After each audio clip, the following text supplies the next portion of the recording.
Les bennes se succèdent. Devant le chai du château Picayou, c'est l'arrivée de la vendange.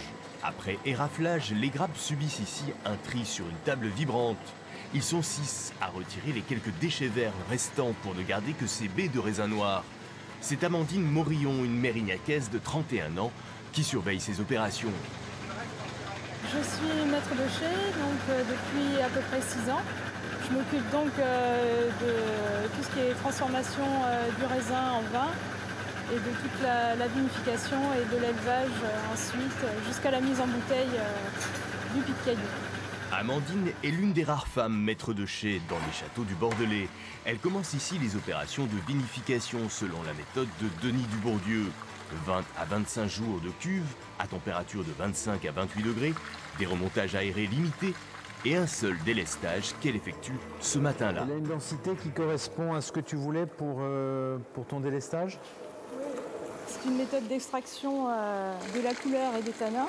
C'est-à-dire que je vide ma cuve en fermentation entièrement dans une autre cuve. Ensuite, une fois que ce sera vide, on va renvoyer tout le jus par-dessus le marc qui se sera déposé au fond de la cuve. Les couleurs sont belles, la mousse est rose, c'est bon signe. Un lent travail de vinification qui va aboutir à un élevage en barrique de chêne à l'automne. 12 mois d'élevage, comme ici pour le 2014. 2014 ne sera pas le grand millésime de Bordeaux, mais sera un très bon millésime qui a été, comme on s'en souvient un peu, sauvé par une espèce d'été indien miraculeux qui a démarré le 29 août 2014, je m'en souviendrai longtemps. Quant à savoir si l'influence de la ville se répercute sur ces vins de Picayou, Paulin Calvet fait référence à la célèbre métaphore de son voisin Aubryon.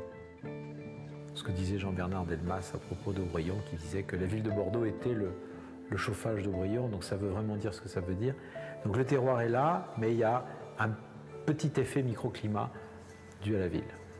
Au terme de 12 mois d'élevage, à l'abri de la lumière avec une hygrométrie constante, ce sont ainsi 70 000 bouteilles de premier vin qui sortiront des chais de Picayou.